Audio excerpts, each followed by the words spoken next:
Blood bond, pure blood royalty. Those words immediately made me think of someone. Lucian. He was the only person around me who fit all those descriptions. So, was he the male lead mentioned by those mysterious comments?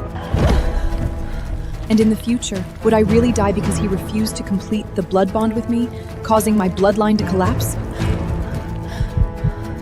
I refused to believe it. After all, the brilliant young man I once knew had knelt before me according to the highest ceremonial treat of the pureblood royal family. He kissed the back of my hand and made a solemn vow.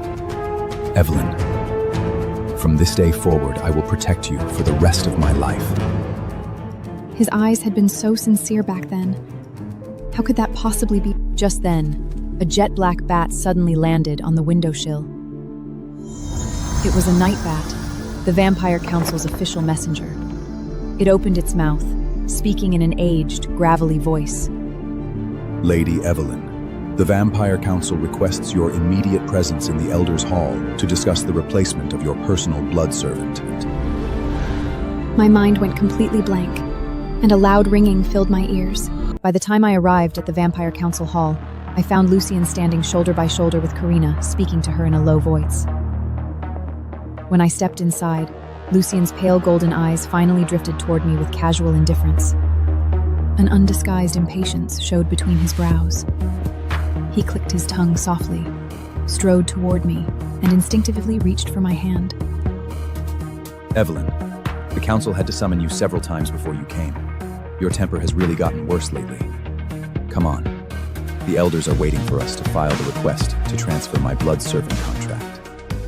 I shifted aside and avoided his touch, my brows slowly hudging together. It was the first time I had ever spoken to him in such a questioning tone. Why? The impatience on Lucian's face deepened, accompanied by a hint of lofty disdain. Carina is the most outstanding pure-blood noble of our generation. She has earned countless achievements in the war against the demon realm. If I become her contracted blood servants, our blood bond will unlock her bloodline's full potential.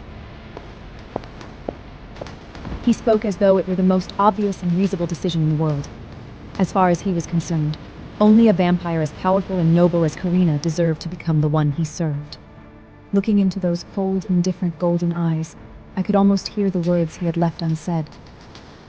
I slowly drew in a breath, but my hands had already clenched into fists, without my noticing. Because I was a half-blood.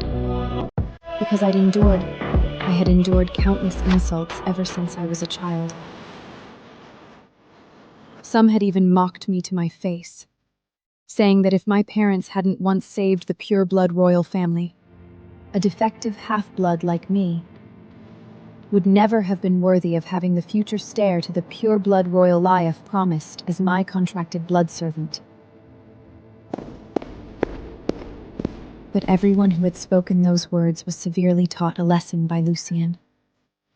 The young boy stood protectively in front of me, fists raised, his expression proud and unwavering. Listen well. Eveline will always be the only master I acknowledge, and the only woman I will ever marry. Back then, I truly believed him. I believed he would always stand by my side. But everything changed after he met Carina. Carina was born into a collateral branch of the pureblood bloodline. She possessed extraordinary talent, breathtaking beauty, and nearly flawless noble etiquette. She was hailed as the brightest hope of the next generation of vampires.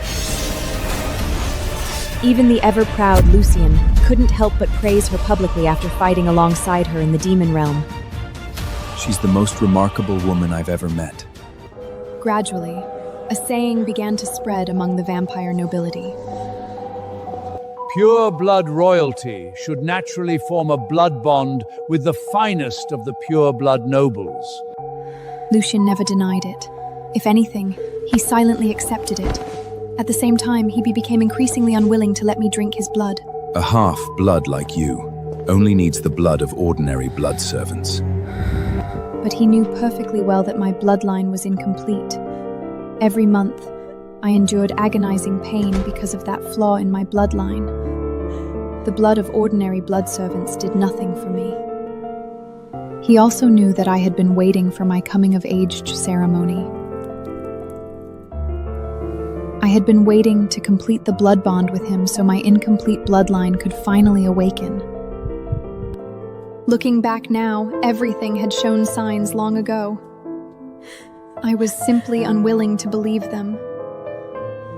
If he had told me that he no longer intended to keep his promise or complete the blood bond with me, I would have been heartbroken.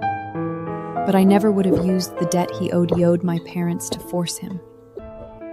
Lucian, you know that if I can't find someone to complete the first embrace blood bond with me, my bloodline could collapse and kill me.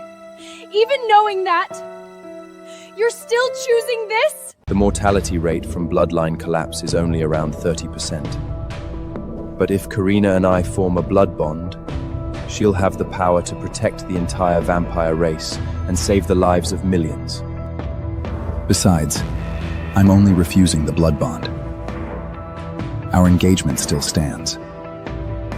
I'll continue to take care of you, and I won't let anything happen to you. He spoke as though everything he said was perfectly reasonable. The way he looked down at me made it seem as if merely keeping our engagement was already the greatest kindness he could offer. Carina, who had remained silent until now, finally spoke.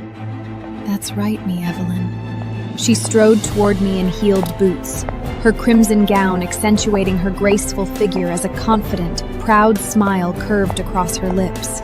"You shouldn't be so selfish, Eveline. Only by forming a blood bond with me can Lucian unleash his full strength.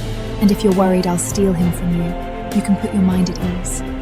Even after we become blood bond partners, we'll be nothing more than comrades in arms. My ambition is to lead the vampire army to conquer the demon realm, not to waste my days obsessing of romance like little girls." She came to stand beside Lucian. Standing side by side, they looked unexpectedly well matched. From beginning to end, Lucian's gaze toward her was filled with admiration and approval. But the moment he looked back at me, the annoyance and difference in his golden eyes were no longer concealed. Eveline, if you were more sensible, you wouldn't stand in the way of Carina and me forming our blood bond. One of the council elders seated at the head of the chamber finally spoke. Eveline, if you're willing to give up Lucian, the council can arrange for another pureblood vampire to form a blood bond with you. An ordinary pureblood vampire could never repair my incomplete bloodline. Every single person in that room knew it. Silence settled over the hall. After a long while, I let out a quiet laugh.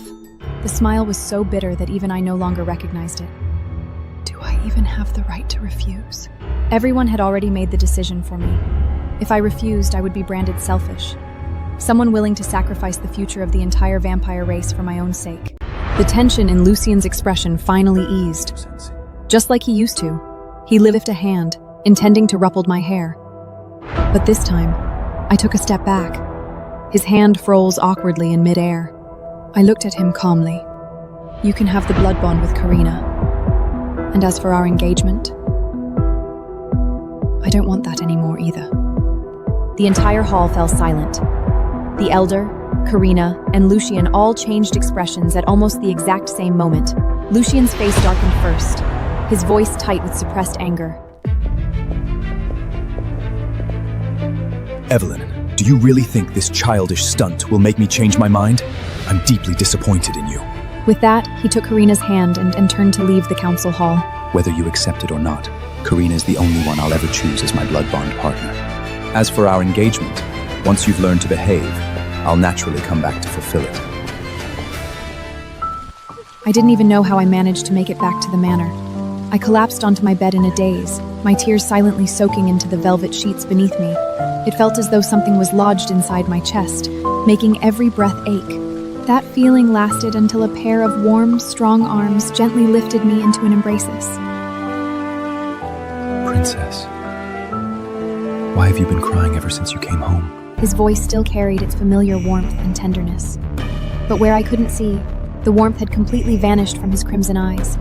In their depths turned a murderous intent so overwhelming it was almost tangible. What's next? Watch on.